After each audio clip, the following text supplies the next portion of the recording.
Buenos días para todos. Hoy nos corresponde iniciar el curso tratando el contenido programático contemplado en el tema 1 de la primera unidad, denominado Ciencia, Conocimiento y Método Científico. Pero antes de comenzar a hablar de todos estos aspectos, debemos en primer lugar analizar algo básico, y esto consiste en ¿qué es pensar?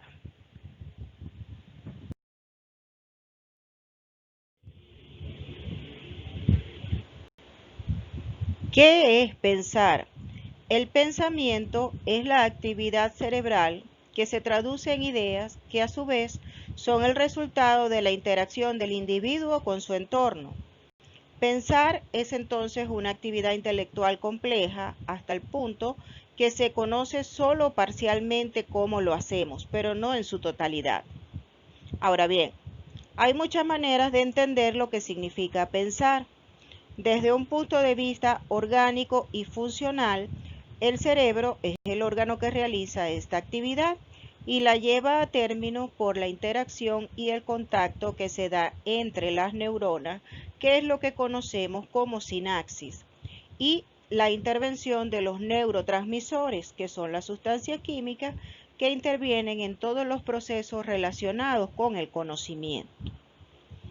Se denomina pensamiento entonces al proceso mediante el cual una persona hilvana ideas y las relaciona de tal modo que constituyen un todo con sentido.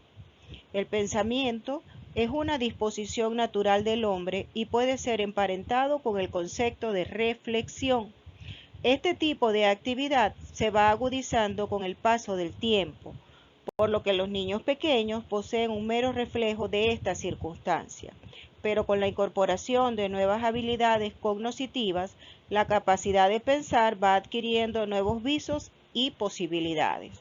Es del todo notorio que con el paso del tiempo el pensamiento mejora o evoluciona hasta capacitar al hombre para resolver problemas cada vez más complejos. Desde algunas perspectivas, el pensamiento se puede tomar como otro modo de referir a la razón, o sea, se pueden considerar sinónimos. Si bien este tipo de planteamiento puede matizarse, lo cierto es que tienen una estrecha vinculación. La razón es la capacidad del hombre de ordenar una serie de eventos, ideas o circunstancias con un fin deseado a la vista. Esta concepción fue muy valorada desde la antigüedad, recibiendo el nombre de logos y siendo uno de los basamentos fundamentales de la filosofía. En efecto, existe toda una tradición proveniente de la Grecia clásica que se basa en dar cuenta de la razón como una forma primordial de conocimiento, planteamiento que, si bien puede ser cierto, también es necesario matizar y establecer hasta qué punto llegan sus alcances. En efecto, en muchas ocasiones se consideró que la razón debería ser considerada el último criterio para establecer un conocimiento fidedigno. La realidad es que esta valoración peca de simplista y han sido muchos los autores que se han encargado de señalarlo. Por ejemplo, Kant, en su crítica de la razón, da cuenta de los límites de esta y de la necesidad de considerar con igual importancia los datos que proveen los sentidos. Solo a partir de la interacción entre los sentidos y la razón es que se hace posible establecer un camino para dar cuenta de un conocimiento certero. El pensamiento también lo podemos considerar como toda actividad mental que establezca relaciones entre conceptos e ideas, independientemente de su pertinencia. Desde esta perspectiva, entonces, el pensamiento no tendría necesariamente relación con el descubrimiento de la verdad y tendría solo una relación distante con este tipo de posibilidad. Ahora bien, cuando las imágenes aparecen en nuestras mentes en respuesta a estímulos recibidos por los sentidos, todavía no pensamos. Estas imágenes forman una serie y una de ellas llega a otra, llama a otra, y en este momento tampoco estamos pensando. Luego de una transición entre la asociación libre y la acción de pensar, surge un concepto que puede permanecer incluso oculto en nuestra mente. Pero para poder transmitir ese concepto a otra persona hay que verbalizarlo. El pensamiento entonces ocurre en su mayor parte sin el empleo de palabras y es en grado considerable de modo inconsciente. El estadio más importante del pensamiento ocurre antes de alcanzar la etapa de comunicación. Más allá de cualquier consideración que se tome al respecto, lo cierto es que el pensamiento es una actividad que solo está presente en el hombre en la medida en que solo éste puede tener un tipo de actividad mental elaborada y con capacidad de tratar conceptos.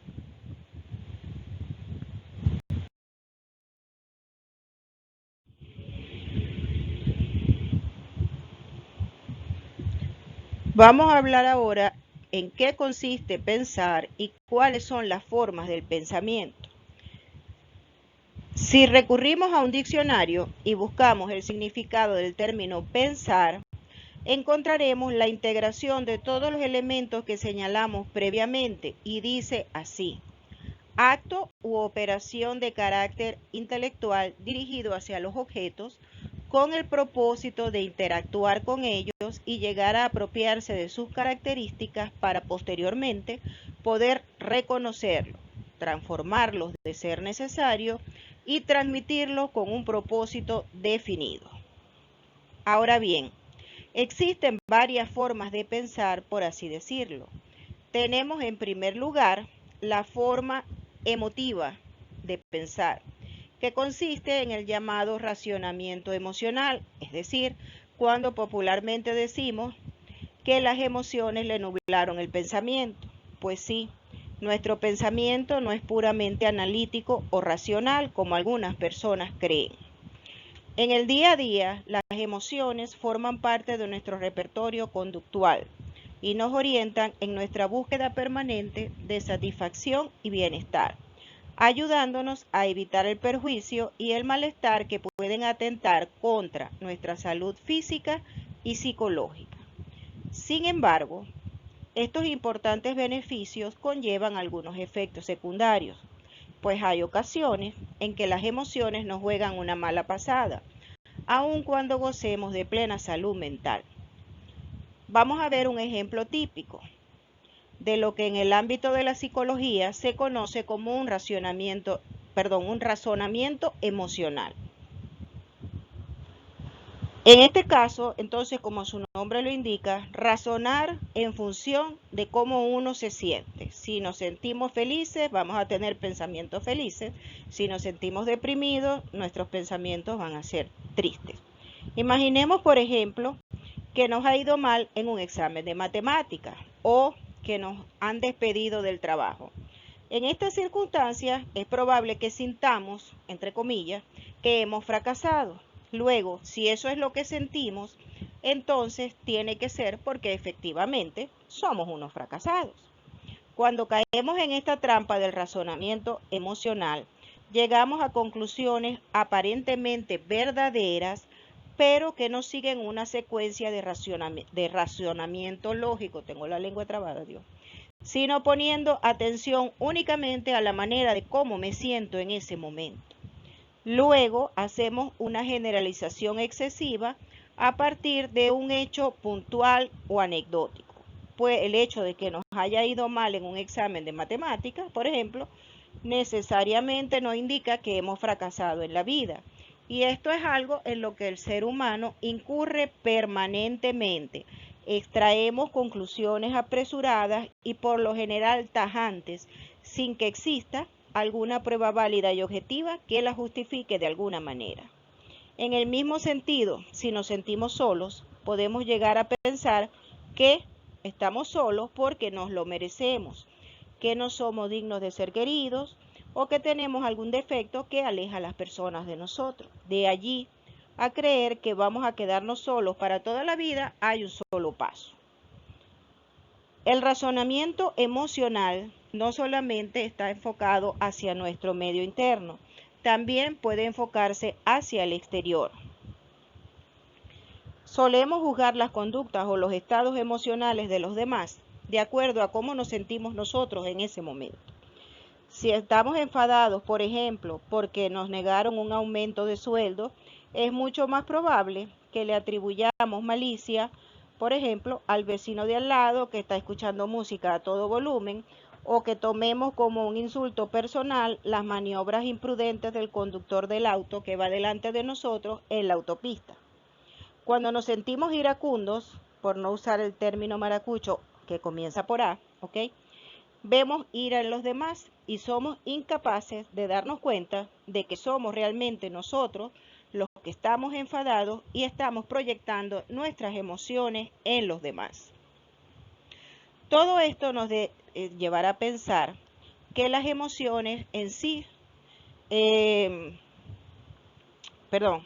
todo esto no nos debe conducir a pensar que las emociones son dañinas para nosotros.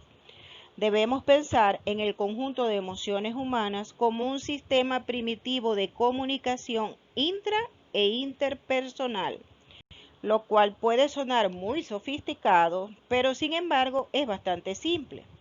Vamos a desglosarlo parte por parte, es decir, palabra por palabra. Hablamos de que es un sistema primitivo. ¿Por qué? Porque las emociones, tal cual y como las conocemos dentro del marco de la evolución humana, son muy anteriores al lenguaje. De hecho, cuando éramos apenas un poco más que primates que vivían en la copa de los árboles, saltando de rama en rama y completamente incapaces de articular cualquier sonido ni remotamente parecido a lo que hoy conocemos como la palabra humana, ya contábamos, sin embargo, con la posibilidad de expresar una amplia gama de emociones. Esto nos lleva entonces al segundo concepto, que es el sistema de comunicación emocional.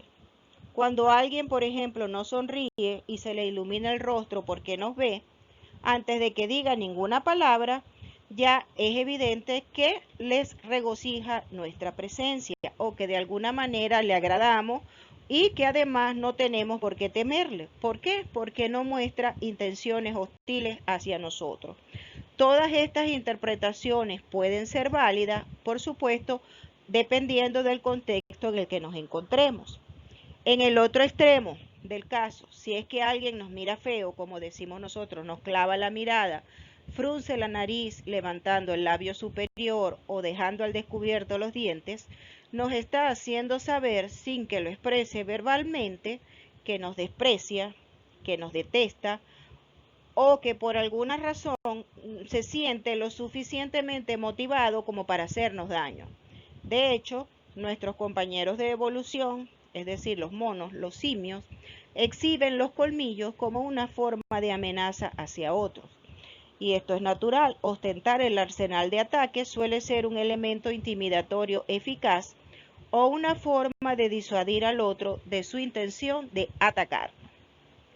Por eso, podemos afirmar que la principal función de las emociones es comunicar estados, actitudes y predisposiciones conductuales, tanto para con nosotros mismos como para con los demás. Tenemos en segundo lugar el pensamiento analítico, es decir, una forma de pensar analítica. El pensamiento analítico es un pensamiento razonable y reflexivo acerca de un problema en particular y se centra en decidir qué hacer o en qué creer y en la relación existente entre ese problema y el mundo en general. El rango distintivo de este tipo de pensamiento es que divide el objeto de estudio o problema en partes más pequeñas que son identificadas, categorizadas y analizadas separadamente para obtener una respuesta o solución, trasladándola o aplicándola luego al todo. Si bien tendemos a pensar en la aplicación del pensamiento analítico únicamente a problemas de tipo matemático o científico, este tipo de pensamiento es muy utilizado en todas las áreas del conocimiento e incluso en la vida cotidiana. El pensamiento analítico, a diferencia del pensamiento emotivo del que hablamos anteriormente, se fundamenta en evidencias y no en emociones. Así que por defecto es cuestionador. La pregunta ¿qué? Siempre va a estar presente en el análisis. De esta manera, el pensamiento analítico es siempre detallista y metódico. Desarrolla la habilidad de investigar y permite organizar los pensamientos con precisión y claridad. También implica poder descomponer las partes de un problema para entender su estructura y cómo se interrelacionan, pudiendo identificar lo relevante y distinguirlo de lo irrelevante. En la búsqueda de la solución o conclusión en estos casos, se atraviesan varias instancias o etapas, como son la formulación de hipótesis, la reformulación del problema, reflexión y planteamiento de nuevas estrategias, para finalmente seleccionar la más adecuada. Todo esto funciona para la toma de decisiones, la solución de problemas científicos y la resolución de conflictos. Entonces, el pensamiento es analítico, como su nombre lo indica, resumiendo, ya que disgrega las partes de un todo para analizar el significado de cada una de ellas, interesándose más por los elementos en sí que por las relaciones entre ellos. Se dice también es secuencial. ¿Por qué? Porque sigue pasos en orden, en secuencia para el análisis, estudiando linealmente, sin saltos ni alteraciones, cada una de las partes constituyentes y las va incrementando hasta llegar o acercarse a la solución. La otra característica es que es resolutivo o convergente, pues en todo momento está enfocado en la búsqueda de una solución. El pensamiento analítico es poco dado a irse por las ramas o a indagar escenarios alternativos. En cuanto a la estructura del pensamiento analítico, todo pensamiento, y el analítico no es la excepción, está compuesto por 8 elementos básicos. Al pensar se plantean preguntas y se usa información basada en datos, hechos, observaciones y experiencias. Se piensa en un propósito con un punto de vista o marco de referencia que está basado en suposiciones, es decir, presuposiciones que se dan por sentado. Estas llevan a implicaciones y a posibles consecuencias. En el proceso del pensamiento se usan conceptos, teorías y definiciones que nos permiten hacer interpretaciones e inferencias y plantear soluciones o conclusiones. Entonces el pensamiento analítico busca la verdad, implica la aplicación de reglas de la lógica y la búsqueda de la verdad mediante procesos inferenciales. Se dice también que desarrolla habilidades del pensamiento lógico, reforzando las capacidades de razonar con orden, de analizar, comparar y sintetizar. Para llevar a cabo todo este proceso son útiles herramientas como los mapas mentales, cuadros sinópticos, nubes de palabras y las líneas temporales. El pensamiento analítico también es funcional para la resolución de problemas, pues permite la visión desde distintos ángulos y perspectivas, la reflexión y el aprendizaje de nuevas estrategias. Y en la toma de decisiones, el pensador analítico recopila toda la información, la analiza buscando diferentes alternativas de solución, seleccionando finalmente la más adecuada según su criterio. Y aquí surge entonces el tercer tipo de pensamiento, que es el pensamiento crítico o la forma de pensar crítica. Este es el proceso de dudar de las afirmaciones que en la vida cotidiana suelen aceptarse como verdaderas. El pensamiento crítico se apoya en la formulación de los llamados criterios de verdad. Un criterio de verdad es aquella característica o procedimiento por el cual podemos distinguir la verdad de la falsedad y estar seguros del valor de un enunciado. El criterio implica el requisito o requisitos que podemos utilizar para la valoración de una declaración en particular.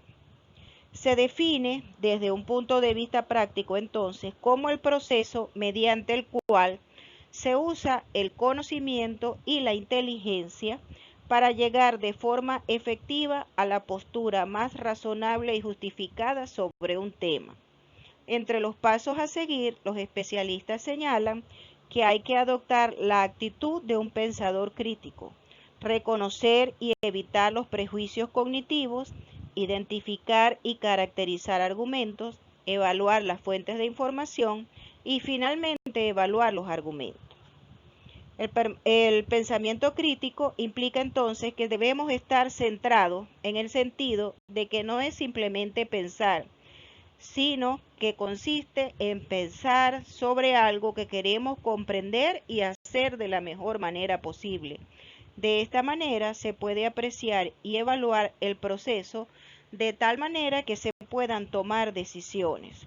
El desarrollo del pensamiento crítico está estrechamente ligado a la expansión del conocimiento y requiere de 3 factores, a saber, en primer lugar, hablamos de la tendencia a los pensamientos críticos, el acceso a los contenidos críticos y los entornos para practicar este conocimiento crítico en sus dos formas, el conocimiento en sí y el conocimiento como instrumento para contribuir a mejorar la calidad de vida humana. Ser capaz de utilizar un pensamiento crítico significa que no se acepta la opinión de la sociedad, teniendo así ideas individuales. Se conocen los argumentos a favor y en contra y se toma una decisión propia con respecto a lo que se considere verdadero o falso, aceptable o inaceptable, deseable o indeseable. Este pensamiento también es un pensamiento de tipo objetivo, basado en el compromiso de las propias ideas según su entorno como creencias individuales. Lo crítico enfrenta y evalúa los prejuicios sociales de manera constante. Ahora bien, tener un pensamiento crítico no significa llevarle la contraria a todo el mundo o no estar de acuerdo con nadie, pues esto último no sería un pensamiento crítico, sino simplemente una manera muy elemental de pensar que se limita a contrariar lo que piensen los demás. Por lo tanto, un pensador crítico debe ser capaz, humilde, tenaz, precavido, exigente, además de poseer una postura libre y abierta. Por todo ello, un pensador crítico comienza a destacarse en su medio y a ser reconocido por sus aportes, pero todo se conforma a lo largo del tiempo con una debida experiencia. El pensamiento crítico es una habilidad que todo ser humano puede llegar a desarrollar, ya que tiene cualidades muy específicas y que nos ayudan a resolver problemas de una mejor manera. Nos hace más analíticos, nos ayuda a saber clasificar la información en viable y no viable, nos hace más curiosos, querer saber e investigar más acerca de temas de interés. Cuando se desarrollan este tipo de habilidades, también se desarrollan muchas otras capacidades del cerebro, como son la creatividad, la intuición, la razón y la lógica, entre otras. Pensar críticamente, entonces, implica dominar todos estos estándares. De acuerdo a esto, la meta final del pensamiento crítico es que éste pueda ser lo suficientemente sólido como para sostenerse por sí mismo en cualquier contexto, siempre y cuando mantenga su relación con el fenómeno implicado. Derivado de las especificaciones analíticas de esta forma de pensamiento, se ha desarrollado entonces una perspectiva que tiende a inhibir el uso y sentido de la crítica porque se considera que pueda contravenir el orden que guarda la sociedad. La palabra pensar viene del latino pensare, que significa pensar, y del griego krinein, que se puede traducir, como decidir o separar. Y estos son los dos vocablos que muestran entonces el origen etimológico. Y estos supuestos son utilizados todos dos en el pensamiento crítico. Tenemos entonces una afirmación de autoridad que se acepta como verdadera por proceder de alguien a quien se concede crédito por su conocimiento de la materia. Tenemos correspondencia entre el pensamiento y la realidad, es decir, lo que pensamos será verdadero si al comprobarlo coincide con la realidad empírica. Y como el pensamiento se expresa en el lenguaje, el criterio consiste entonces en establecer la adecuación o correspondencia entre lo que se dice y lo que es. La comprobación experimental es entonces una forma de buscar esta adecuación. Tenemos también la coherencia lógica, que es un criterio lógico-matemático que consiste en comprobar que no existe contradicción entre los enunciados que pertenecen a un mismo sistema y que estos se derivan necesariamente de los axiomas o principios establecidos. Tenemos también el principio de utilidad, es decir, un enunciado será verdadero cuando sea beneficioso y útil para nosotros, cuando nos permita orientarnos en la realidad y avanzar en nuestras investigaciones. Otro criterio es la evidencia. La evidencia es el criterio fundamental. Es evidente lo que se nos presenta como indiscutible, como intuitivamente verdadero, aunque a menudo sea necesario mostrarlo mediante razonamientos.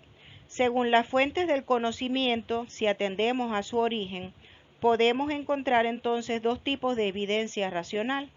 Atendiendo a la razón, se han considerado evidentes los principios de identidad o el de no contradicción. Y atendiendo a la sensibilidad, son evidentes entonces los datos de los sentidos, por lo que hablaremos de evidencia racional o evidencia sensible. También tenemos la subjetividad. Para que algo sea admitido como verdadero, ha de ser entonces aceptable para cualquier sujeto racional. Este criterio se basa en la idea de que el conocimiento es compatible por todos, no exclusivo de una persona en particular. Aunque es cierto que un solo investigador puede defender la evidencia de una hipótesis científica, si ésta no es aceptable públicamente por toda la comunidad, no podrá entonces ser admitida como verdadera, pues la verdad no es algo privado, sino que requiere del consenso comunitario.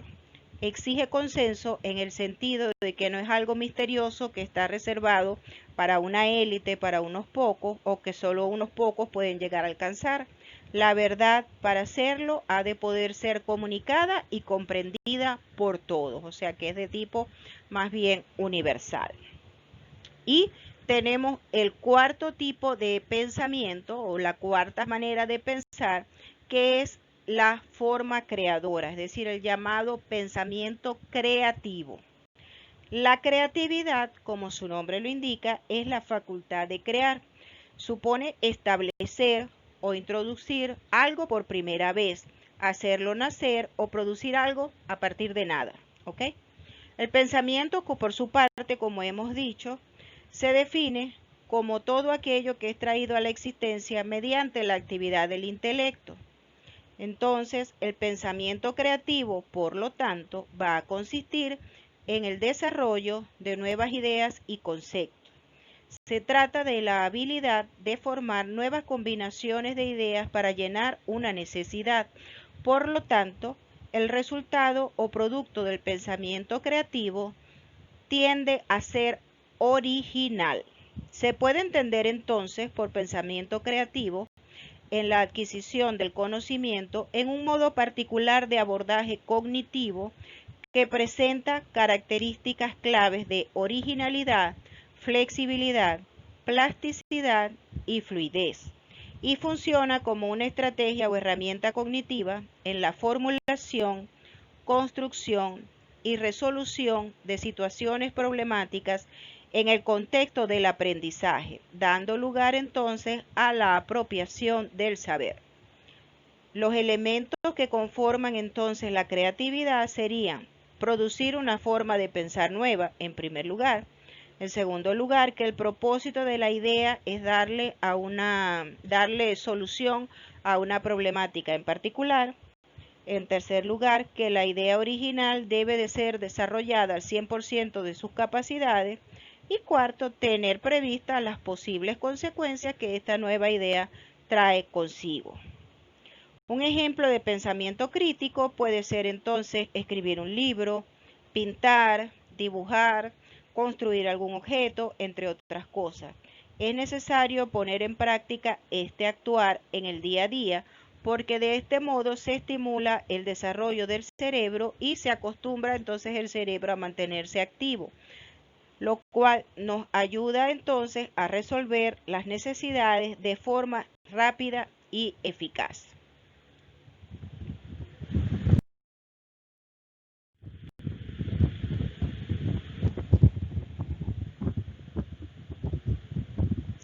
Resumiendo entonces, podemos afirmar que un pensamiento o una idea es una imagen mental de algo que está presente en la realidad y el hecho de pensar consiste en la sucesión de estas imágenes. Es una creación de lo que está en la mente. Es todo aquello entonces traído a la existencia mediante la función del intelecto. La imagen que tienen aquí en la diapositiva, busca representar esta variabilidad en la que cada individuo o sujeto percibe la realidad de manera diferente. En consecuencia, los objetos de la realidad pueden tener diferentes significados según la forma de pensar de cada individuo en particular. Por ejemplo, ustedes pueden ver aquí, algunos pensarán que es un círculo, otros dirán que es una esfera, otros dirán que es una pelota y así sucesivamente. Pues cada quien percibe el objeto dependiendo de su realidad.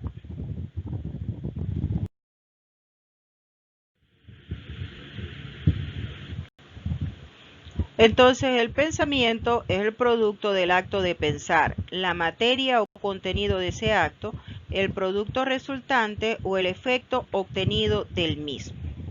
Ahora bien, la primera etapa de la humanidad se caracteriza por el pensamiento primitivo o pensamiento arcaico. Este surge bruscamente e impulsa a la reacción individual e instantánea. Surge cuando el hombre capta que es impotente frente a ciertos hechos o fenómenos de la naturaleza que indudablemente lo superan, como por ejemplo los truenos, las tormentas, los rayos, los terremotos y todos los cambios climáticos que inicialmente le resultaban incomprensibles. Entonces, esto conlleva a que la mente genere una noción de fuerza o influencia externa. Estas fuerzas externas no pueden ser dominadas por el hombre y para explicarlas entonces debe pensar en la existencia de poderes.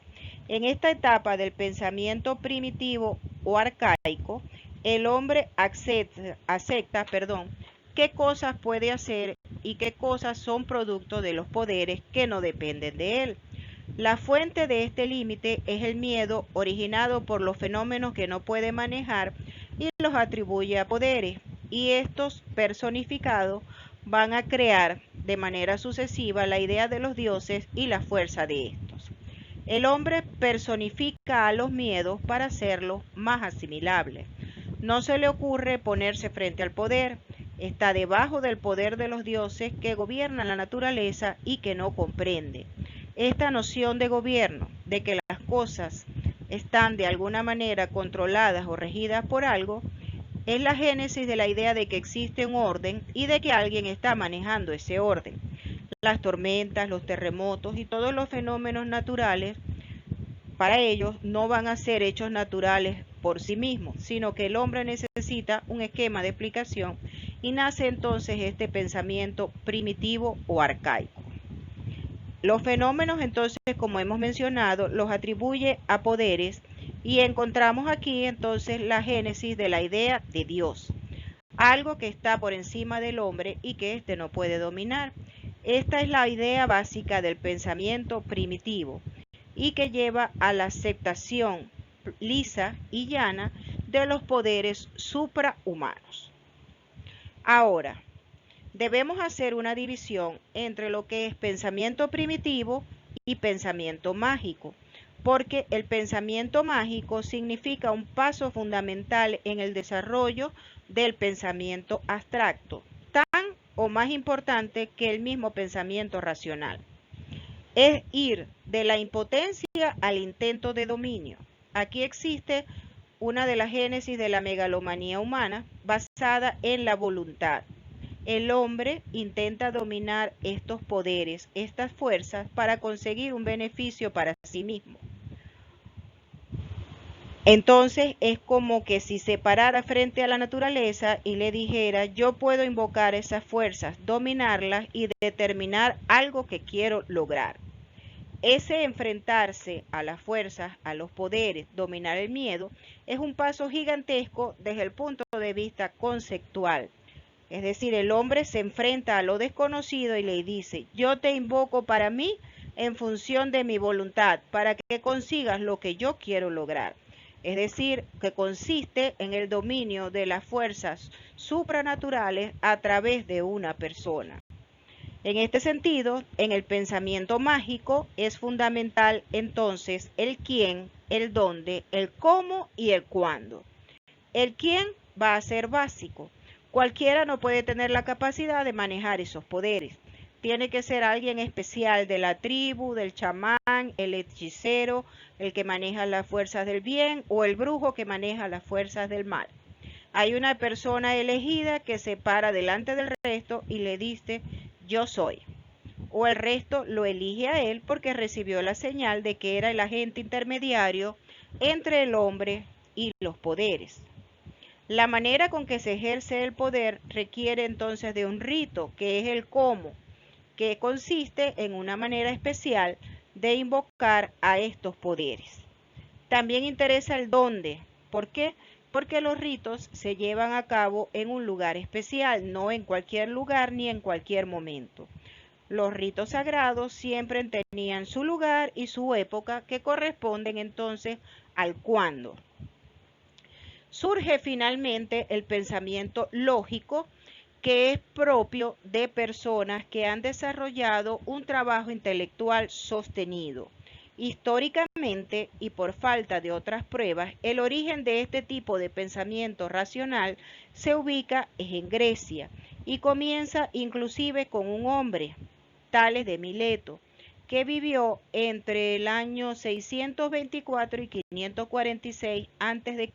en Jonia. Tales buscó el principio de la realidad última de las cosas, prescindiendo de toda fundamentación religiosa o mística. Buscó la sustancia, lo primordial, aquello que era el fundamento de todo. Aquí, la megalomanía del hombre empezó a crecer hasta su punto culminante. Es decir, yo, Tales de Mileto, busco el origen de las cosas y lo busco con un instrumento, mi pensamiento, mi razonamiento. No voy más allá de mí mismo. No voy a buscar en los dioses la explicación.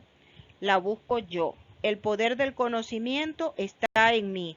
La realidad está ordenada. Responde a leyes que yo voy a descubrir.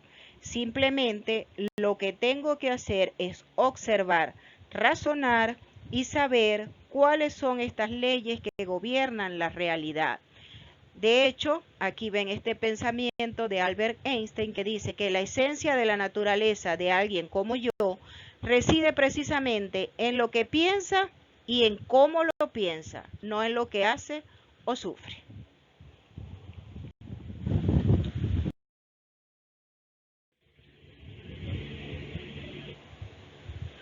Vamos a referirnos ahora al proceso del pensamiento. El proceso del pensamiento consiste en la división en etapas mentales que se realiza para un trabajo mental de tipo intelectual. Tiene sus bases en el pensamiento lógico y comienza con las primeras abstracciones y generalizaciones de las ideas y termina con la concretización y especificación lógica de las mismas. Los procesos básicos del pensamiento entonces constituyen operaciones del pensamiento sobre estímulos, situaciones o representaciones mentales que sirven para generar nuevas representaciones o acciones motoras que permitan la construcción de ese nuevo conocimiento. Como ustedes pueden ver acá, es un proceso gradual que comienza con la observación, lleva comparación, establece relaciones, clasifica, analiza, sintetiza y finalmente evalúa. Ahora bien, este proceso del pensamiento incluye tres constituyentes básicos: el concepto, el juicio y el razonamiento, que vamos a estudiar más adelante y que vamos a ver que están estrechamente relacionados. Cuando hablamos de la observación, hablamos entonces que es un proceso que consiste en fijar la atención en un objeto o situación para identificar y determinar sus características y luego combinar estas características en un todo significativo. Luego vamos a la acción de describir, que consiste en reflejar cómo son las personas, los paisajes o las cosas, explicando sus cualidades por cualquier vía, sea oral o vía escrita. Pero la descripción puede ser subjetiva y objetiva. La objetiva, como su nombre lo indica, refleja las cosas tal como son en la realidad. El autor no manifiesta sus sentimientos o emociones sobre lo que está describiendo. Utiliza muchos adjetivos, por ejemplo, esto es común en los documentos científicos, mientras que en la subjetiva el autor refleja sus conocimientos y emociones a la vez que describe. Abundan en este caso los epítetos, y otros recursos del lenguaje como comparaciones, metáforas, etc. Y se utiliza más que todo en obras de estilo literario. Tenemos también las diferencias, que son una extensión de la observación, que consiste entonces en identificar las características en que difieren dos o más objetos o situaciones, y la semejanza se refiere entonces a las características idénticas o similares entre ambos objetos o situaciones. Llegamos entonces a la comparación, que es un proceso básico que nos va a permitir establecer relaciones previas entre pares de características, objetos o situaciones. Luego podemos hacer una definición. Una definición es una proposición o conjunto de cosas que reúne las propiedades generales y diferenciadoras de algo material o de algo no material. Finalmente llegamos al análisis, que permite la distinción y separación de las partes de un todo para llegar a conocer sus principios o elementos. Tenemos la síntesis, que es, digamos, en este caso en particular, un escrito donde se van a denotar las ideas principales de un texto, a diferencia de, por ejemplo, un resumen, donde solamente vamos a presentar las llamadas ideas generales. Tenemos también los argumentos. Los argumentos se aplican a un discurso con referencia a un contenido que se dirige al interlocutor con finalidades diferentes. El contexto también es importante y es un conjunto de circunstancias en las que se va a producir el mensaje en relación con el lugar, el tiempo, la cultura del emisor y del receptor, y todo esto permite su correcta comprensión. El contexto es entonces la agrupación de circunstancias específicas de lugar y tiempo, principalmente en las que está ocurriendo el acto de la comunicación. Tenemos también la llamada clasificación. En la clasificación es ordenar o disponer por clases, objetos o situaciones. El razonamiento inductivo es una modalidad de razonamiento no deductivo que consiste en obtener conclusiones generales a partir de premisas que se obtienen de datos particulares. Por ejemplo, de la observación repetida de objetos o acontecimientos de la misma índole, se establece una conclusión para todos los objetos o eventos de dicha naturaleza. El pensamiento deductivo parte entonces de categorías generales para hacer afirmaciones sobre casos particulares. Vamos a hablar ahora entonces del llamado pensamiento científico.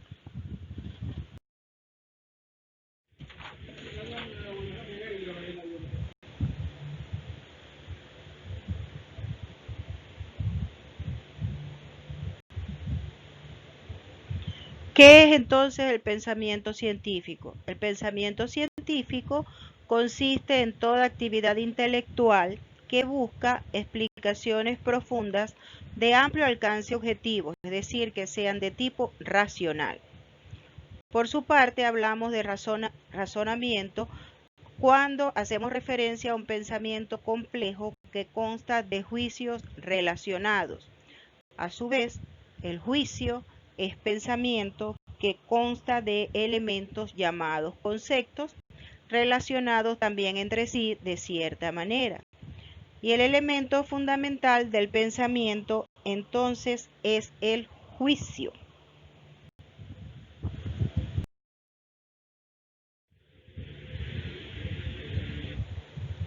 ¿Cuáles son los elementos entonces del pensamiento científico? Hemos mencionado que son tres: el concepto, el juicio y el razonamiento.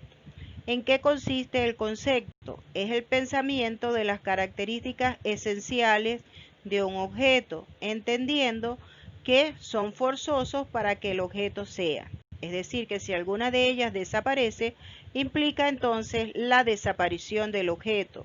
Y esto se expresa mediante un signo que es un llamado término, como por ejemplo cuando hacemos referencia a la palabra o al término hombre. ¿Ok? Tenemos entonces la otra definición, el otro elemento del pensamiento científico, que es el juicio, que es el pensamiento que, basándose en una relación enunciativa entre conceptos, discierne lo verdadero de lo falso y se expresa mediante una afirmación o una negación. Si seguimos trabajando con el ejemplo que veníamos mencionando del hombre, un juicio puede ser, por ejemplo, todos los hombres son mortales. Y nos vamos al tercer elemento del pensamiento científico, que es el razonamiento, que es una relación en que uno de los juicios, que es la llamada conclusión, deriva de otro, que son las llamadas premisas.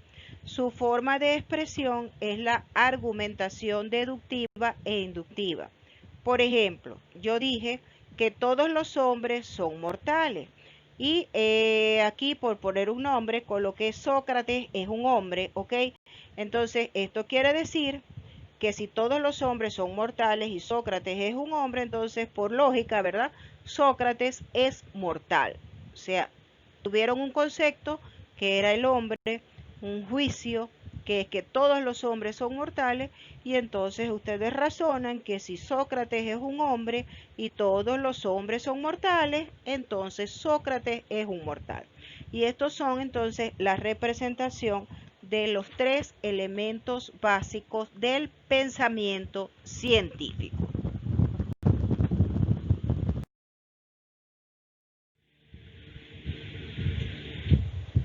Vamos a hablar ahora de lo que es el pensamiento duro y el pensamiento blando, y vamos a comparar los dos tipos de pensamiento.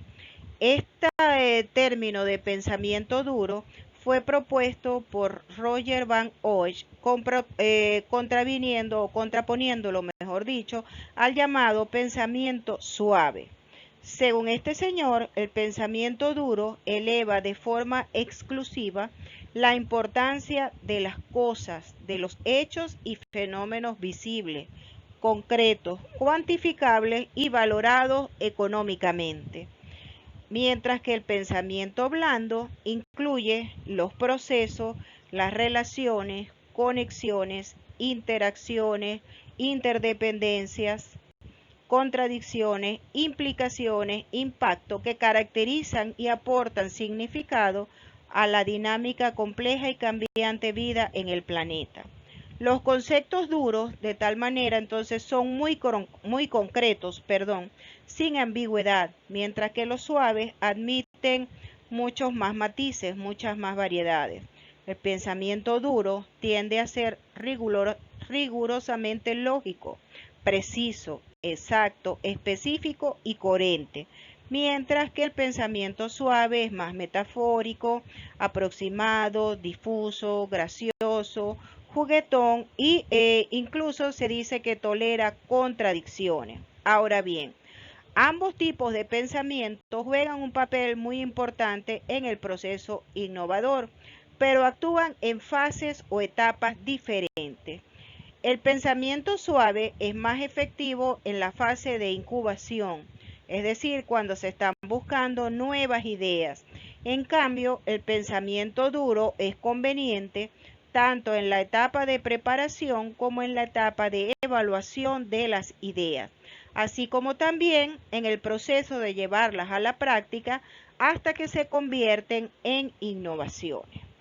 De tal manera entonces que si hacemos un resumen de cuáles son las características de cada tipo de pensamiento, vemos que el pensamiento blando o el pensamiento suave se basa en metáforas, en sueños, en humor, ambigüedad, juego, es aproximado, utiliza la fantasía, la paradoja, es difuso, se basa en el empuje, busca la generalización y es un pensamiento, si se quiere, joven, a diferencia del pensamiento duro que descansa en la lógica, la razón, la precisión, la coherencia, el trabajo, la exactitud, la realidad, lo directo, lo centrado, el análisis, lo específico y la adultez. El desarrollo sostenible entonces requiere combinar tanto el pensamiento duro como el pensamiento blando. De hecho, con el pensamiento blando prevaleciendo sobre el primero, porque si no vamos a perder la emotividad característica del hombre. Y para representar de manera esquemática esta diversidad de maneras de pensar, pueden ver aquí en la imagen, un poquito jocosa, lo que sería diferenciar un pensamiento duro de un pensamiento blando.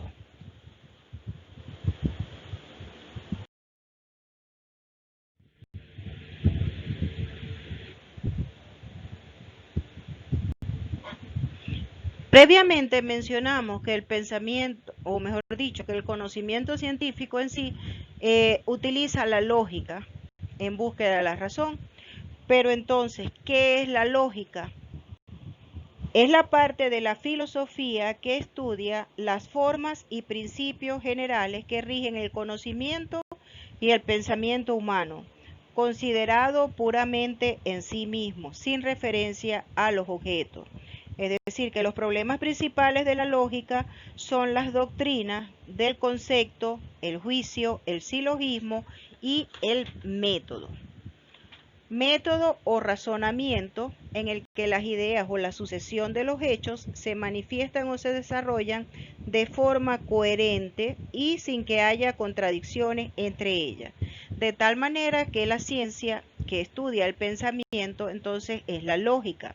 Las ciencias particulares no presuponen la ciencia de la lógica ni el estudio del pensamiento, pero lo que toda ciencia presupone es el hecho lógico. De tal manera que toda ciencia descansa en la lógica, por cuanto necesita de ella para justificar la legitimidad de las relaciones que establece.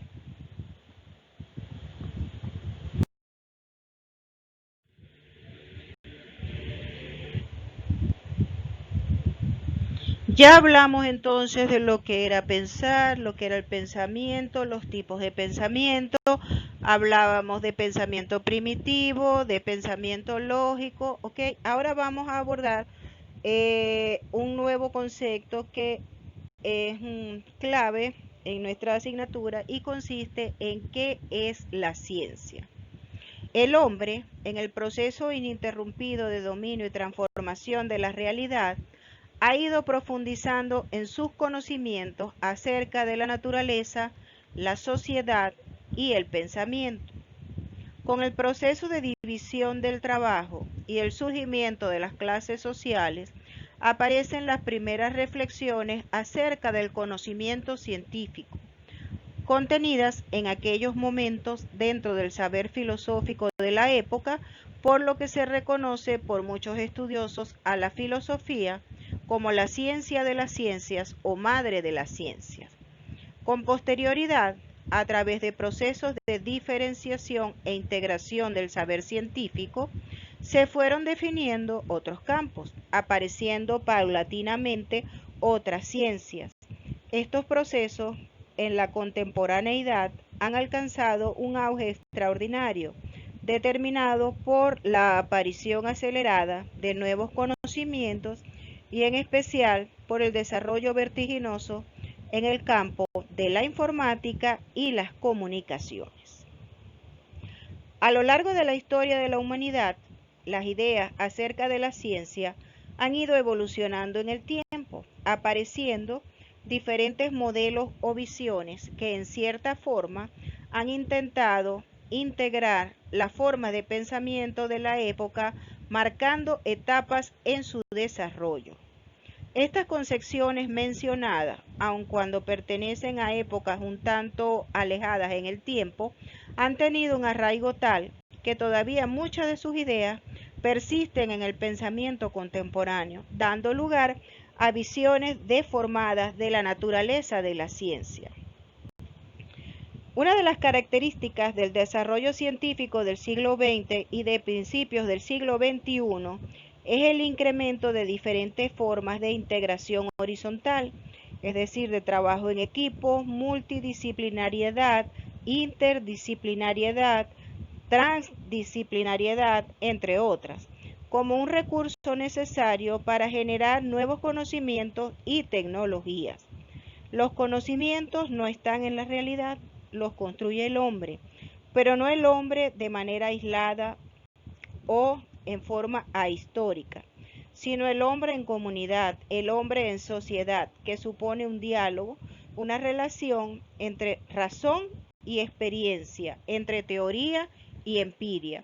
Asimismo, es reconocida la asociación directa entre la ciencia y el desarrollo económico con progreso social. La ciencia, al extender la frontera del conocimiento, posibilita la intervención de nuevas técnicas y productos que a su vez van a posibilitar la aparición de nuevas actividades económicas, contribuyendo de esta manera a la creación de nuevos puestos de trabajo y al desarrollo social. Por otra parte, en el estado actual de las ciencias, se reconoce que la técnica participa tanto o más que la teoría en definir los objetos de estudio. Así, en estas disciplinas, la observación y la experimentación se realizan mediante sofisticados instrumentos que median entre los fenómenos y su interpretación. De este modo, la técnica y la ciencia crean conjuntamente fenómenos nuevos. Corresponde entonces seguidamente hacer un estudio de algunas ideas actuales acerca de la definición de la ciencia han ido aportando diferentes autores, a fin de poder analizar los elementos esenciales de dicho concepto. Resulta difícil ofrecer una caracterización breve y precisa de lo que se entiende por ciencia. Por lo general, las definiciones dadas por los diferentes autores revelan solo manifestaciones dispersas del fenómeno, que en ocasiones resultan escurridizas e inalcanzables. El término ciencia lo podemos considerar como polisemántico. ¿Por qué? Porque su acepción depende de la óptica desde la cual se examina, de la época histórica y del contexto en particular, así como también de las referencias cosmovisivas sustentadas por cada especialista que la define. Es por ello que el concepto de ciencia en nuestros días puede tomar diferentes significados. Entre las definiciones dadas por diferentes autores, vamos a hacer referencia a unas cuantas que vamos a presentar a continuación. Así tenemos que según Ander Eck en el año de 1974, la ciencia es un conjunto de conocimientos racionales, ciertos o probables, obtenidos metódicamente, sistematizados y verificables, que hacen referencia a objetos de una misma naturaleza.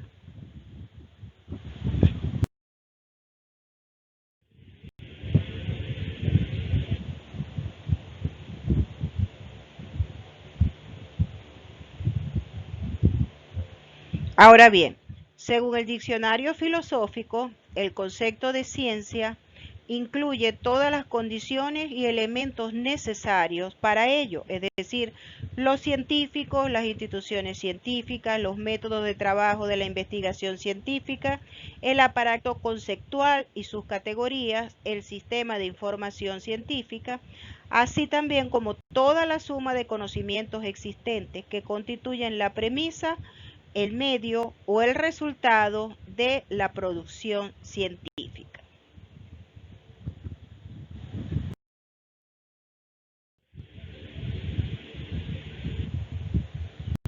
Kroeber, en el año de 1986, entiende a la ciencia no sólo como un sistema de conceptos, proposiciones, teorías e hipótesis, sino también simultáneamente como una forma específica de la actividad social dirigida a la producción, distribución y aplicación de los conocimientos acerca de las leyes objetivas de la naturaleza y la sociedad.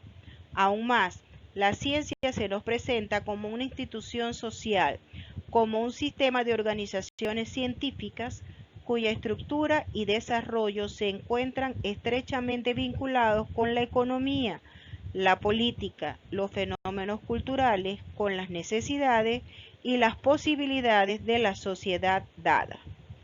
Estos últimos dos autores mencionados incorporan en sus definiciones algunos elementos en los que resulta importante reflexionar.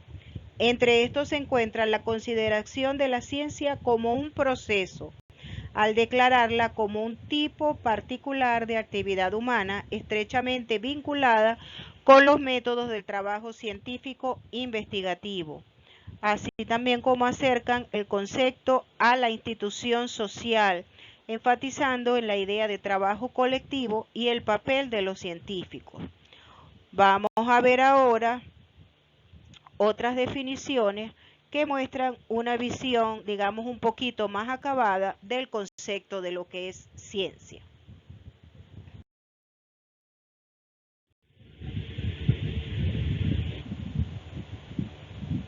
El colectivo de autores del Ministerio de Ciencia y Tecnología del Medio Ambiente de Cuba en el año 2005 consideraron que la ciencia en su sentido más amplio es un término que se emplea para referirse al conocimiento sistematizado en cualquier campo, pero que suele aplicarse sobre todo a la organización de la experiencia sensorial objetivamente verificable.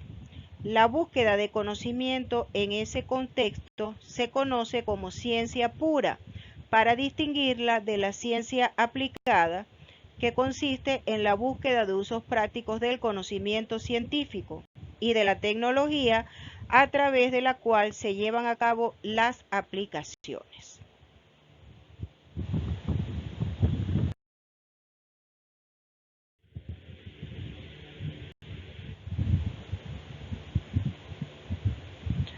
Otro autor, Chávez, en el 2005, que no tiene nada que ver con nuestro difunto presidente, afirma que la ciencia es un saber que parte de lo objetivo y que se expresa subjetivamente en categorías, leyes y teorías, que su alcance no es solo universal y atemporal, sino que posee un contenido histórico concreto, en tanto es un reflejo de un contexto socioeconómico determinado, es decir, que se enlazan orgánicamente lo universal y lo particular en el conocimiento o en el saber científico. Además, la ciencia, es decir, el saber, se aplica a la solución de los problemas de la vida mediante la técnica, que consiste en el saber hacer, que está estrechamente vinculado a ella, sin la cual resultaría una simple especulación y no un conocimiento científico como hemos mencionado.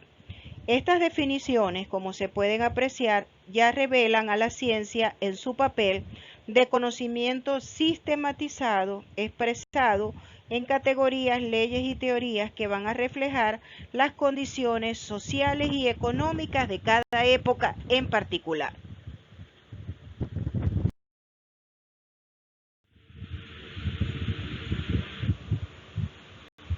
Por su parte, Ruiz en el año 2005 dice que la ciencia es la esfera de la actividad investigativa dirigida a la adquisición de nuevos conocimientos sobre la naturaleza, la sociedad y el pensamiento humano, que incluye todas las condiciones y elementos necesarios para ello, entre los que se encuentran los científicos, las instituciones científicas, los métodos de trabajo científico-investigativo, el aparato conceptual y categorial y el sistema de información científica. O sea que este concepto guarda relación como uno de los que habíamos mencionado previamente, donde integraba todos los componentes de la ciencia, específicamente cuando hablábamos del concepto de la ciencia por Kramer. O sea que tienen una concepción de la ciencia muy similar.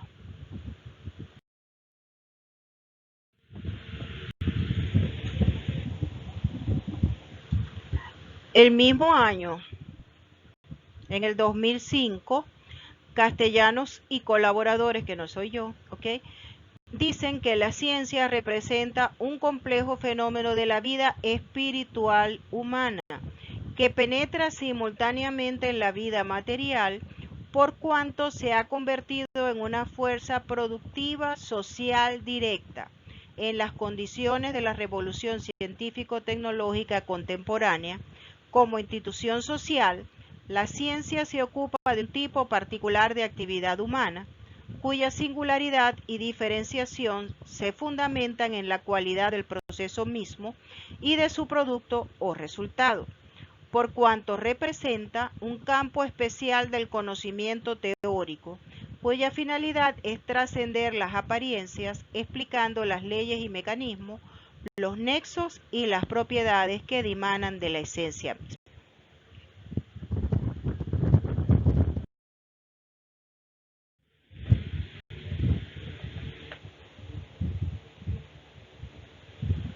Para Núñez, también en el 2005, la ciencia se puede analizar como un sistema de conocimientos que modifica nuestra visión del mundo real y enriquece nuestra imaginación y cultura.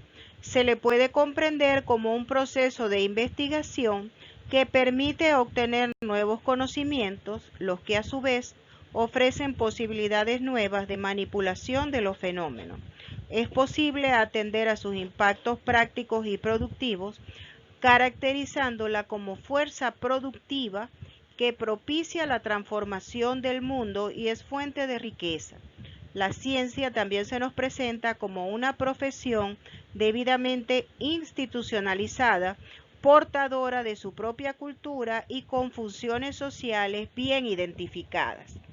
Estos especialistas que hemos citado con anterioridad, además de las facetas ya señaladas previamente, incorporan la visión de la ciencia como una fuerza productiva, lo cual va a enriquecer la definición y la acerca a las problemáticas más actuales del mundo de hoy.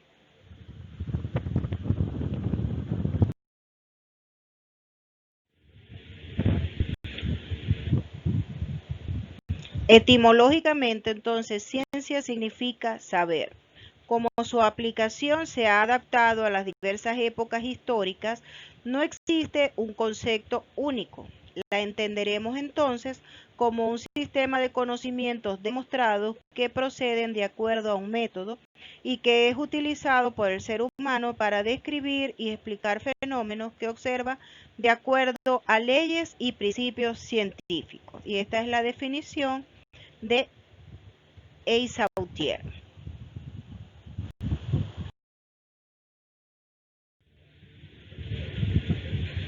Según Popper, no hemos de considerar a la ciencia como un cuerpo de conocimientos, sino más bien como un sistema de hipótesis, es decir, un sistema de conjeturas o anticipaciones que por principio no son susceptibles de justificación, pero con las que operamos mientras salgan indemnes de las contrastaciones, y tales que nunca estaremos justificados para decir que son verdaderas, más o menos ciertas y ni siquiera probables.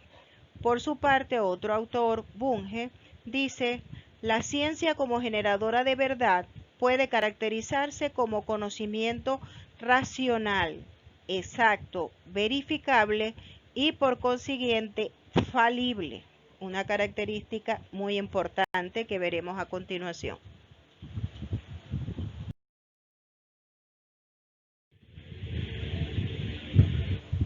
Siguiendo con las múltiples definiciones de ciencia, vemos como según Mengo, la ciencia es el conjunto de conocimientos verificables, sistemáticamente organizados y metodológicamente obtenidos relativos a un determinado objeto de estudio o rama del saber. Según Albert Einstein, es un intento de hacer que la diversidad caótica de nuestra experiencia sensorial corresponda al sistema lógicamente uniforme de pensamiento.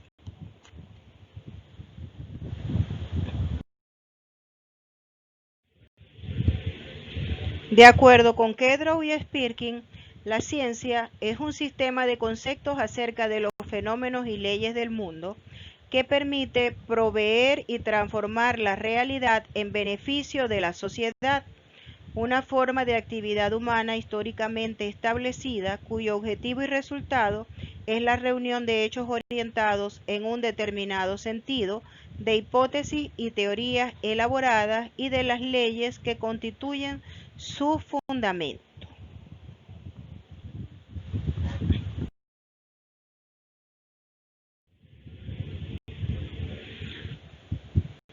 Continuando entonces con las múltiples acepciones de lo que es ciencia, vemos que es una actividad imaginativa y exploratoria que forma parte del apetito humano por conocer, que es una actividad crítica y analítica en la que se exige una tarea de discernimiento.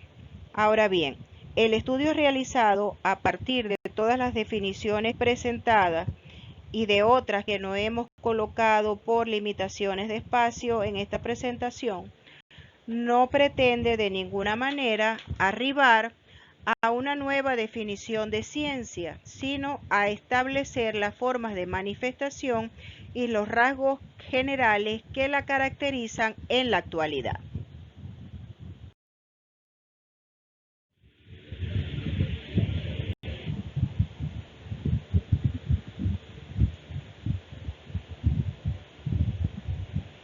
De tal manera que actualmente entonces la ciencia se dice que es un cuerpo de conocimientos organizados, objetivos y ampliados de lo real, en el que se indican las pautas generales de los fenómenos naturales y sociales. Se dice que es un cuerpo de conocimientos, que es un cuerpo, ¿ok? Porque es una unidad coherente e interrelacionada. Se habla de conocimiento porque hace referencia a los racionales que hemos mencionado, concepto, juicio y razón. Además es organizado porque es sistematizado, es objetivo porque permite contrastarse con la realidad. Además, hace referencia a que son ampliados porque constantemente se renuevan. De lo real porque se refiere a hechos de la naturaleza y a hechos sociales. Y indican pautas generales porque precisan las, digamos, los conocimientos para proponer leyes, ¿ok? Y los fenómenos naturales y sociales hacen referencia a lo real. O sea que todas las definiciones que dimos previamente sirven para emitir esta digamos, esta sección de lo que quiere decir el concepto de ciencia en la actualidad, repito, un cuerpo de conocimientos organizados, objetivos y ampliados de lo real, en el que se indican las pautas generales de los fenómenos naturales y sociales.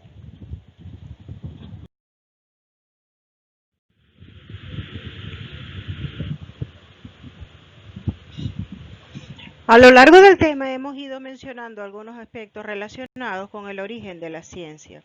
Su origen viene de los esfuerzos para organizar el conocimiento y se remonta a los tiempos prehistóricos con los dinosaurios. El objetivo primario de la ciencia es y siempre será mejorar la calidad de vida del humano y también ayudar a resolver las preguntas de la vida cotidiana. Gracias a la curiosidad, el hombre buscó el cómo, el cuándo y el por qué de todo lo que había en cada época. Originalmente empezó hace miles de años con el hombre de Neandertal, cuando supo hacer el increíble fuego y se inventó la maravillosa rueda. Empieza como necesidad para dar respuesta a lo desconocido de las causas que dan origen a los distintos fenómenos que se producían en la naturaleza. Surgieron cuestiones y problemas, pero fueron simples altibajos. El hombre tenía miedo a los eventos que sucedían alrededor de él y trató de combatirlos. Todos ellos creían en dioses, aunque en la actualidad ningún científico a cargo de buscar el cómo se creó el universo no crea en Dios, pero bueno, tenían un Dios para cada cosa, como el Dios de la sabiduría, el Dios del sol, el del fuego, de la lluvia, e incluso ofrecían vidas humanas a cambio de algo, ya que era lo más valioso que se podía poseer, la vida humana. Si les pasaba algo, como un temblor, un huracán o fuertes lluvias, sus dioses estaban enojados. En cambio, si tenían buenas cosechas o buen clima, quería decir que los dioses estaban contentos. Todas las culturas tienen una explicación mitológica, como los griegos, los hebreos, los mayas, etc. Igualmente, su idea de que la Tierra flota o de que es plana puede haberse desprendido de ciertas ideas cósmicas de otros continentes. La explicación universal y racional que sostuvo es que tenían el agua como el elemento principal. El agua es el origen de todas las cosas que existen, el primer elemento. Presta atención a la invención de la escritura, que casualmente la historia ha considerado el hito que permite marcar el final de la prehistoria y el comienzo de la historia, dada la primacía que otorga a las fuentes escritas frente a la cultura material que estudia por su propio método, la arqueología. En la antigua Grecia, tan prolífera y productiva para la ciencia, nacieron los primeros hombres de ciencia que la humanidad pudo conocer, gente muy inteligente, por lo que escoger a uno sería difícil, ya que todos eran muy buenos y descubrieron muchas cosas que ayudaron a la humanidad. Pero sería difícil escoger a uno solo para esa lista. Es visto a menudo como un retroceso científico, como historiadores como George Sarton y Lynn Thordinke, unos muy grandes científicos, han criticado el Renacimiento y esto llegó a afectar a la ciencia, argumentando que el proceso fue tardando un poco más. Los humanistas favorecieron los temas en el hombre como política o historia, sobre el estudio de la filosofía natural o la matemática aplicada. De hecho, Marie Boas Hall fabricó el término renacer científicamente para designar la primera fase de la revolución científica.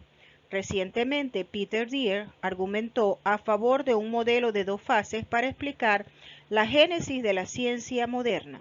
Un renacimiento científico en los siglos XV y XVI centrado en la restauración del conocimiento natural de los antiguos, y una revolución científica en el siglo XVII, cuando los científicos pasaron de la recuperación a la invención. Y como no, íbamos a hablar, por ejemplo, del gran Copérnico, que fue un astrónomo de origen polaco, es decir, nació en Polonia, que planteó toda la teoría del modelo astronómico heliocéntrico del sistema solar, que fue una propuesta en cierta medida hecha por el antiguo griego Aristarco, junto a Galileo Galilei. Ese también fue un fundador de la astronomía como ciencia y toda su teoría y todo paquete completo ha ayudado a la humanidad a dar un verdadero salto en el camino de las ciencias que algunos tardaron años en encontrar. O sea, esto es como digamos un breve abreboca de cómo ha sido el origen y la evolución de la ciencia a lo largo de la historia del hombre. En los primeros intentos, como decíamos, con los hombres prehistóricos y en la edad antigua, se sintetizaron muy pocos razonamientos lúcidos, es decir, basados en la lógica. Todo era intuiciones, sentimientos, y observaciones concretas pero poco realistas, basados en mitos de la antigüedad, sistemas filosóficos y sistemas religiosos. Ya a medida que vamos acercándonos a la edad moderna y contemporánea, los hechos son comprobados con el razonamiento sistemático para llegar entonces a lo que conocemos actualmente como ciencia y pensamiento científico.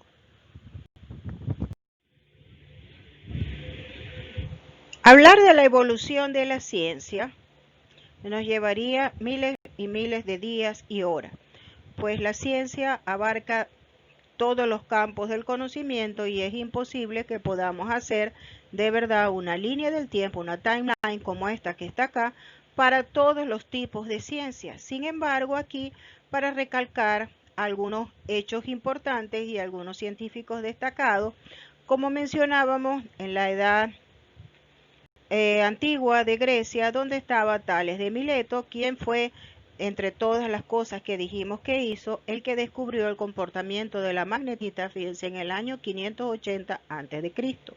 En el año 830 a.C., un árabe, un matemático, Al-Khwarizmi, desarrolla lo que es la álgebra actual. En el 43, lo que mencionamos, a Nicolás Copérnico propone el modelo heliocéntrico del sistema solar. Newton, en el año de 1687, formula las leyes de la física y de la gravedad. Yéndonos hacia el campo de la salud, en el año de 1796 se desarrolló la primera vacuna en manos de Edward Jenner. En el 59 fue famoso Charles Darwin por publicar su teoría de la evolución biológica. En el año de 1879 tenemos la invención de la bombilla por Thomas Alva Edison. En 1905 se propone la teoría de la relatividad espacial de Albert Einstein. En el 53 Watson y Crick descubrieron la estructura del ADN y a principios de los años 2000, específicamente en el 2003, se describe la totalidad del genoma humano. Entonces, como vemos, a lo largo de la historia, los descubrimientos científicos se van haciendo cada vez más complejos. Y les dije, esto es solamente para señalar algunos de los hechos más importantes dentro de la evolución histórica de la ciencia.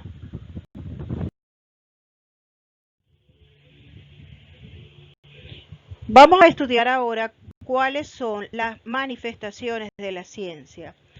La ciencia puede manifestarse como un cuerpo de conocimientos, como un proceso, como una institución social y finalmente como una fuerza productiva. ¿Por qué decimos que la ciencia se manifiesta como un cuerpo de conocimiento? Pues porque está conformada por conocimientos sistematizados y coherentes en constante revisión y reconstrucción que se desarrollan con complejidad creciente y que se integran en determinados campos de la realidad objetiva, ya sea la naturaleza, la sociedad o el pensamiento, los cuales se tipifican por un objeto de estudio, un aparato conceptual, categorial y legal, con metodologías específicas y con problemas a resolver, tanto inmediatos como perspectivos, que le permiten describir, explicar, predecir y transformar la realidad. Además, entonces es un proceso. ¿Por qué?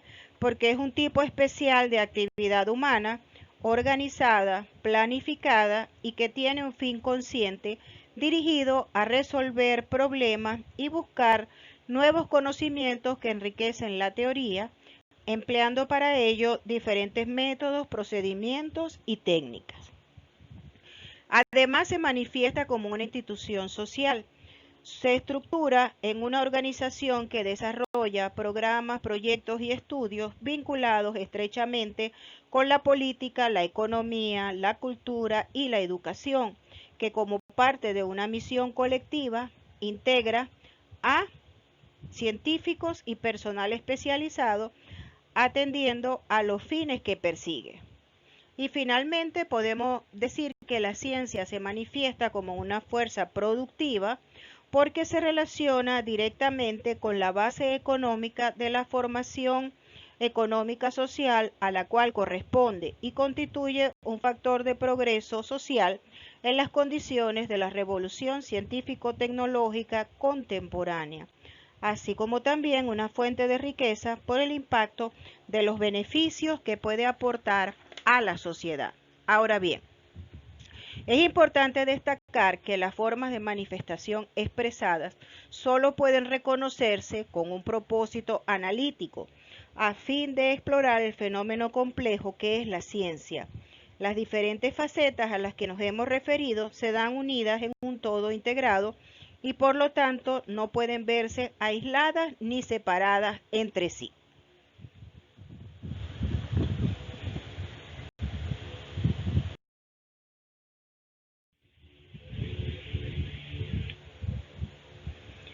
Procedemos a continuación con la caracterización de la ciencia. El estudio realizado ha permitido reflexionar y precisar en algunos de los rasgos esenciales que son de vital trascendencia para una caracterización más compleja del concepto en los momentos actuales. Entre ellos destacan los siguientes. En primer lugar, el carácter sociocultural de la ciencia.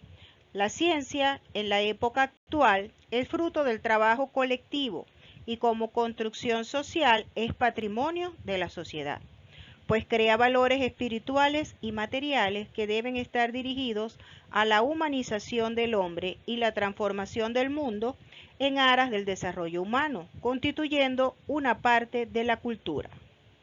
Su consideración como empresa colectiva en la época actual marca una diferencia con la ciencia de siglos anteriores, la que presentaba un carácter más individualizado y aislado.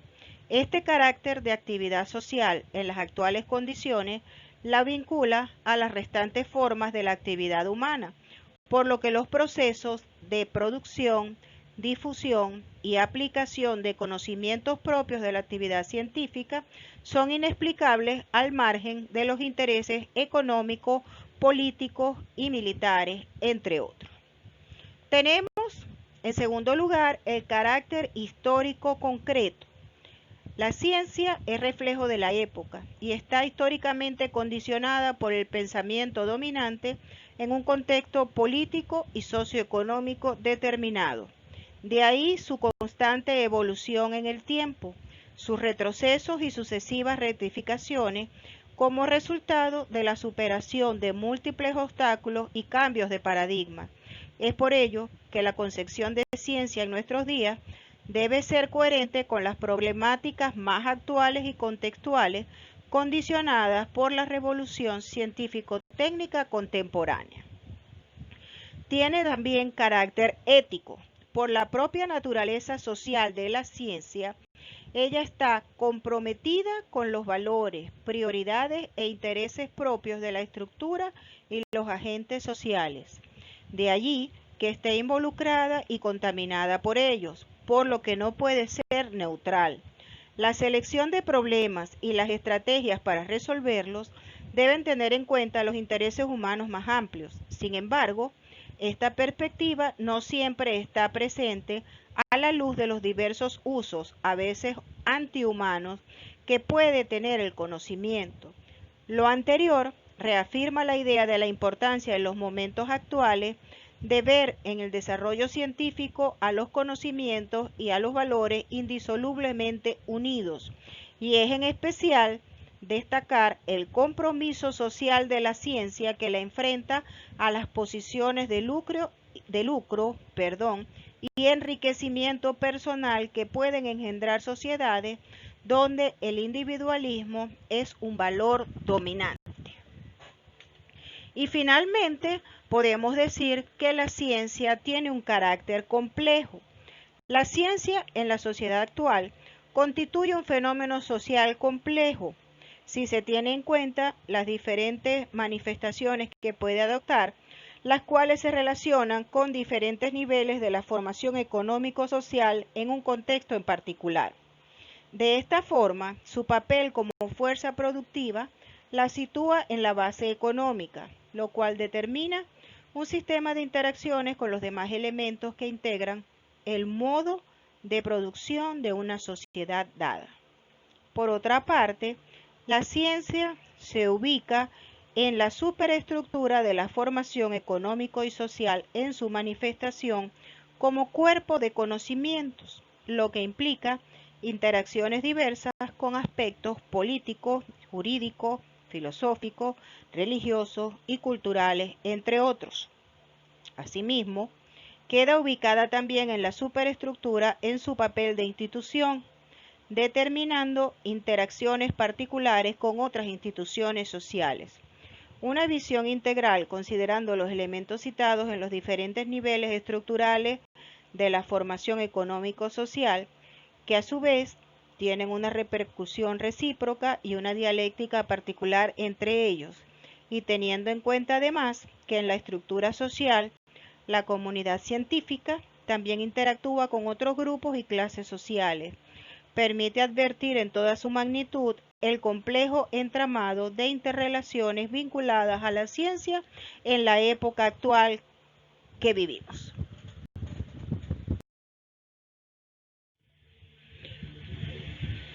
Hemos visto previamente cuáles son las manifestaciones de la ciencia y cómo se ha caracterizado la ciencia a lo largo de la historia. Ahora vamos a hablar de las características, de los rasgos propios de la ciencia en la actualidad.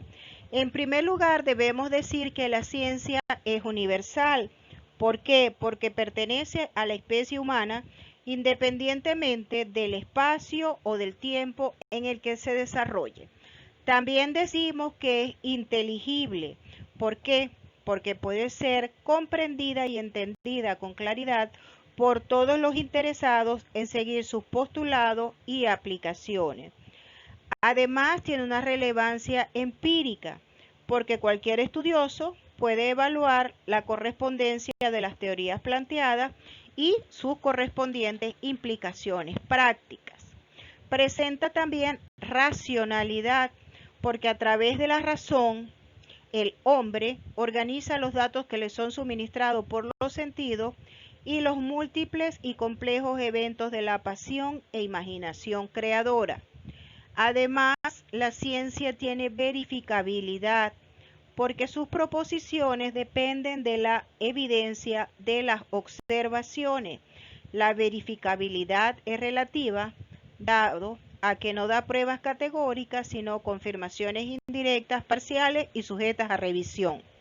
Y por último, pero no menos importante, otra característica de la ciencia es la objetividad, por la posición que adopta el investigador ante los hechos tal y como suceden.